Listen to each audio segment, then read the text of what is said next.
आप सभी दर्शकों का हार्दिक अभिनंदन और स्वागत। ज्योतिष केंद्र अवध क्षेत्र में कार्यक्रम भारत भाग्य विधाता।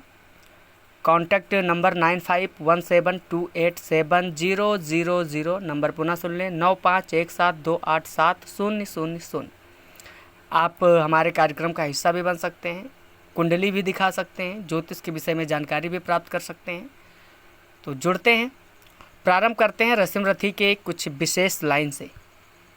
के वाज जिसमें चमकती है किरण की राज, जिसमें हमारा पुण्य जिसमें झूलता है। और इसके बाद में हम आपको बताएंगे राजनीति का मूल, राजनीति का प्रारंभ और राजनीति की विशेष बातें। तो जुड़ते हैं रस्म रथी के इन लाइनों से। विभा के पद्म सा जो फूलता है, रचा मैंने जिसे निज पुण्य बल से, दया से दान से निष्ठा अचल से, हमारे प्राण सा ही पूत है जो, हुआ सद्धर्म से अद्भुत है जो। न तत्वों की तनिक परवाह जिसको, सुगम सर्वत्र ही है राह जिसको, गगन में जो अभय हो घूमता है, विभा की उर्मियों पर झूलता है। आहा आलोक चंदन आन पहुंचा, हमारे पुण्य का क्षण आन पहुंचा, विभाओ सूर्य की जय गान गाओ, मिलाओ तार किरणों से मिलाओ, प्रभा मंडल भरो झंकार बोलो, जगत की ज्योतियों निज द्वार खोलो, तपस्या रोज भूषित ला रहा हूँ, चढ़ा मैं रश्मि रथ पर आ रहा हूँ, चढ़ा मैं रश्मि रथ पर आ रहा हूँ।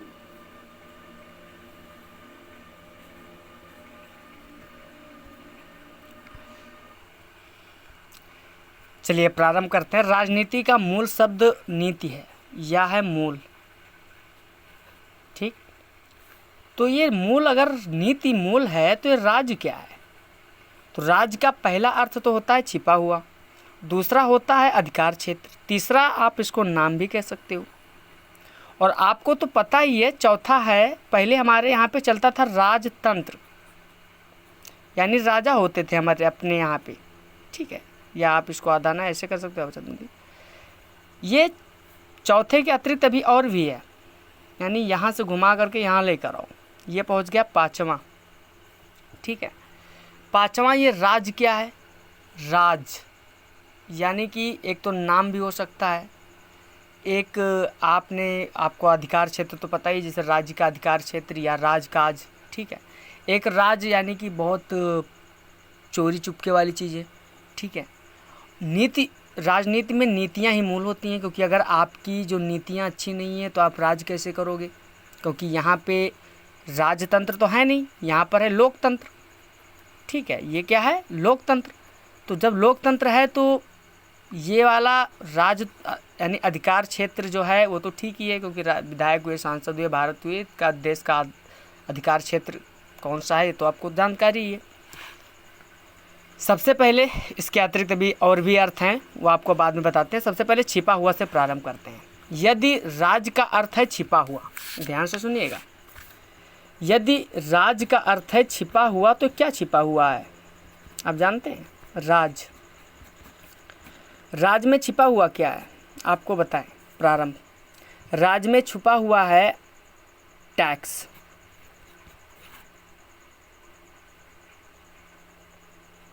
अगर राजनीति में राज शब्द का उपयोग समझा जाए तो सरकार हमेशा क्या लेती है? क्या लेती है? Number 1 vote, number 2 tax. ठीक, या आप इसको, ठीक है, तो वोट हो गए। वोट तो छिपा हुआ नहीं, लगभग कुछ लोग इसको आड़ भी कहते हैं। आड़, वोट का अर्थ होता है चुपके से, चुपके से। तो चुपके से तो भाई चलो ठीक है, चुपके से आपने क्या कह दिया? वोट। ये ठीक है, राज में छुपा हुआ यानी कि आपका जो मत है, मतदान गुप्त दान होता है। क्या होता है? मतदान गुप्त दान होता है।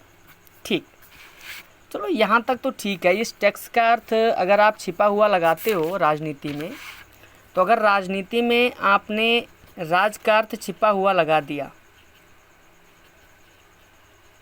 मत गिनने के बाद में उसका राज यानी कि अधिकार क्षेत्र अगर वहाँ पे हो गया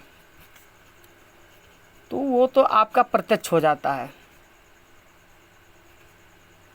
ठीक है, यानी कि आपका जो मत तो था वो तो छिपा हुआ था, लेकिन जब आपका वोट गिना गया, ठीक है, ये से गिना गया तो ये प्रत्यक्ष आ जाता है।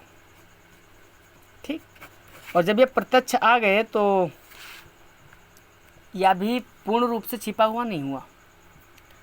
टैक्स में तो आप ये जानते ही हो कि संभवतः आप टैक्स देते हो, तो टैक्स भरते हैं आप, तो सभी लोग जानते हैं कि टैक्स देना होता है, टैक्स देना चाहिए, तो यह भी छिपा हुआ नहीं है। यानी टैक्स कितना होता है अब आपको बताते हैं। ये जो छिपा हुआ है ना, ये बहुत इस राजनीति में छिपा हुआ अर्थ अगर लगाते हैं तो छिपी हुई नीति क्या है। ये राज का अर्थ अगर छिपा हुआ लगाते हैं तो इसकी नीतियाँ क्या हैं, यानी कौन सी नीतियाँ छिपी हुई हैं राजनीति में, आओ बताते हैं। आपको प्रतिदिन मिलता है 24 घंटे, 24 घंटा क्या मिलता है, 24 घंटा। सप्ताह में दिन कितना होता है, 7 दिन। या आप एक सप्ताह को अगर आप ले लेते हैं, यानी कि सोम मंगल बुध बृहस्पति शुक्र शनि रवि, ठीक, 7 दिन हो गए। यहाँ पे छिपा हुआ है 22/7। ये 22 संभवतः दिन के 24 घंटे होते हैं, और पाई आप स्वयं को मान सकते हो। पाई माने आपको क्या मिला, आपको क्या मिला, 22 घंटे। कितने दिन, 7 दिन, यानी कि ये सप्ताह के 7 दिन आपको 22 घंटे स्वयं के लिए हैं। किसके लिए हैं, स्वयं के। और यहीं से निकला ऐसे टैक्स 2 घंटा प्रतिदिन। अब आप 2 घंटे प्रतिदिन सभी लोग तो देश को देते नहीं हैं, ठीक है, कोई भी नहीं देता है। जब सभी लोग नहीं देते हैं तो ये 2 घंटा को टैक्स के रूप में ले लिया गया, और आपके इनकम से लेकर के और सेल तक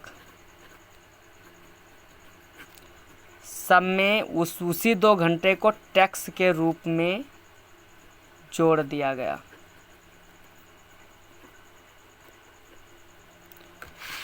यानी आपके जो 22 घंटे हैं, यानी 24/7 जो आपके थे, तो पाई का मान रखा गया 22/7, यानी 2 घंटे को दे दिया गया, यानी टैक्स को दिया गया 2/7, यानी 2 घंटे के रूप में, आपके टैक्स के रूप में। जो आप मोबाइल में रिचार्ज भी डलाते हो ना, तो सरकार उस पर टैक्स ले, यानी कि टैक्स आप तभी देते हो जब आपके खर्च होते हैं, यानी आप लेते हो या देते हो तभी आपका टैक्स जुड़ जाता है। यानी कि जो डेवलपमेंट, और ये 22/7 किया क्यों गया, क्योंकि यदि 24/7 टैक्स दे दिया जाए, अगर 24/7 टैक्स कर दिया जाए तो आप क्या बचोगे, यानी आपके लिए कुछ बचा ही नहीं, आपके लिए कुछ नहीं बचा, ठीक है। और अगर टैक्स को 24/7 ना रखे, 2/7 रखा गया, तो आप अपने 22 घंटे यानी 24/7 आप मानते हो, आपको मिलता है। संभवतः हम भी 24/7 लेते हैं। अब जैसे कुछ लोग जैसे जो राजनीति करते हैं वो 24/7 राजनीति करते हैं, यानी कि उनका मूल कर्म ही राजनीति का है, ठीक है। अब जो व्यक्ति राजनीति नहीं करते हैं या उनके ऊपर नीतियाँ होती हैं, तो इस राज का अर्थ होता है छिपा हुआ, यानी आपके कर्म से ही जो नीतियाँ छिपी हुई हैं, यानी कि एक ऐसी नीति कि जो छिपी हुई है और आपको डेवलप कर रही है, यानी आपको बढ़ा रही है। अब आप सोच रहे हो कि ये 22/7 संभवतः ये आर्यभट्ट जी ने, आर्यभट्ट का ये ज्ञान है, ठीक। आप किसी विद्वान से पूछोगे पाई का मान कैसे आया, जो अच्छे अच्छे गणितज्ञ हों, तो कहेगा 22/7, लेकिन कहाँ से आया ये नहीं बता पाएगा। तो ये 22/7 आया है 24/7 से। किससे आया है? 24/7 से। और 24/7 से यहाँ जब टैक्स का जन्म होता है तो इसे 24 घंटे में से 2 घंटे घटा दिया जाता है, तो वो दिया जाता है आपको 22/7, यानी आपको 2 घंटा प्रतिदिन का टैक्स पड़ता है। यानी अगर आप 22 घंटे भी कार्य करो या 24 घंटे स्वयं के लिए कार्य करो तो भी आपका जो 2 घंटा का रूप, जैसे जो राजनीति करते हैं वो 24 घंटे करते हैं तो उनका इनकम होता है, तो उनका भी 22/7 के अनुसार से उनका भी पड़ जाता है क्या? टैक्स, ठीक। अब चलिए नेक्स्ट पे आते हैं। राज का अर्थ छिपा हुआ है अगर, तो कोई ज़रूरी थोड़ी है कि राज में टैक्स छिपा होता है, टैक्स तो सब जानते ही हैं, ठीक है। चलिए